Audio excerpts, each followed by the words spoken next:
My name is Logan Klingler, and this is my final video project for Dr. Badia's Spring of 2024 Internal Combustion Engines course. My studied engine for this class was the RTA96-C, a marine diesel combustion engine. This 14-cylinder variant of the RTA series is one of the world's largest combustion engines, and is my pick for the greatest engine of all time. I've investigated this engine for all prior assignments and projects, and this video will serve as a roundup of everything I have learned about it thus far. The gargantuan engine is fitted with equally gargantuan cylinders, each measuring 38 inches in diameter, displacing over 1,800 liters per stroke.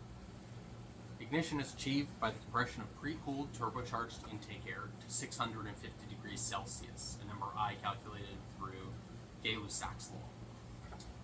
The cylinder is uniflow scavenged, meaning that the intake air enters through radial ports along the bottom, with exhaust exiting through one giant traditional valve at the top. Like most internal combustion engines, the cylinder sleeve of the RTA96-C is water-cooled. The piston is also actively cooled in a very unique way, being fabricated from two sections. The bottom being home to cooling oil spray jets, which prevent the top from experiencing unnecessary thermal wear over prolonged periods of operation.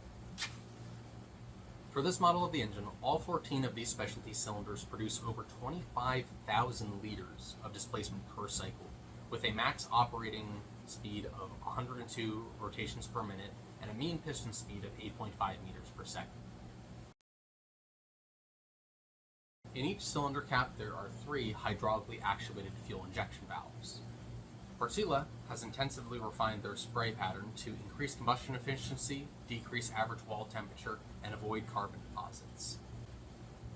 The Wikipedia article for this engine cites 160 grams of fuel injected per cycle at full load, with 250 metric tons per day of operation at full load being used. I decided to check out these numbers and found that with 160 kilograms of fuel injected per load, with max operating speed being 102 rotations per minute, 146,000 cycles occur over a day. And with each cycle using 160 grams of fuel per cylinder per cycle, I found that over 329 metric tons of fuel are used each day by the RTA96-C, with each injector having 7,833 kilograms of fuel through it in a day. The 250 metric tons of fuel number is likely an average across all models of the engine, as it lays between the fuel usage of a 10-cylinder and 12-cylinder variant. Surprisingly, a crankshaft for an engine this big comes with no bells and whistles. However, its manufacturing process is not so simple. It is not a single machine piece, but consists of many crankwebs and journals welded, machined, and forged together. It weighs 300 metric tons and is 25 meters in length. While one of the objectives of this video is to discuss the ignition system of my engine, I cannot, as there is none. Being a diesel-style marine engine, the RTA96-C uses the high pressure of the turn stroke to ignite injected fuel. However, I think it would be interesting to discuss the fuel ignition flexibility of most Wärtsilä Sulzer engines, the RTA96-C included. They utilize a tri-fuel system with the engine able to seamlessly switch from natural gas to light fuel oil to heavy fuel oil with this system. But it can only switch to natural gas at loads below 80% of the maximum operating power. Once the engine has made the switch, it is able to return to normal operation on gaseous fuel. The RTA96-C does not have a conventional valve train like most internal combustion engines, but a series of hydraulically actuated exhaust valves, which are controlled by a central hydraulic timing unit.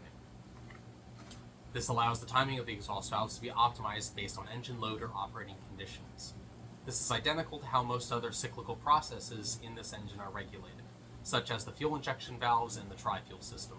Wärtsilä spends a great deal of hours engineering the synergy of their automated systems, as they must work perfectly, no matter the fuel type, to provide the correct air-to-fuel ratio for the engine. Marine diesel engines are highly dependent on smooth running and the lack of knocking for their expected operation of 5,000 plus service hours. The RTA96-C is rated for 100 continuous hours at maximum load.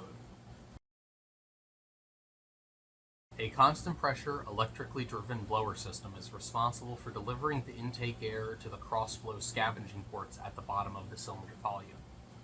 I had previously done work on calculating the turbocharged pressure of the RTA96-C, as seen here on the screen. By reverse engineering the thermal efficiency from the heating value of the fuel and the brake-specific fuel capacity of the engine, listed in official Wärtsilä literature, I was able to conclude that the turbocharged pressure of the RTA96-C is 144,000 pascals. This pressure value is absolute, not gauge. Other than the elusive turbocharging statistics and metrics, I feel like I have covered a lot of ground researching this engine for my class. I hope you all think it's as cool of an engine as I do. Thank you for watching.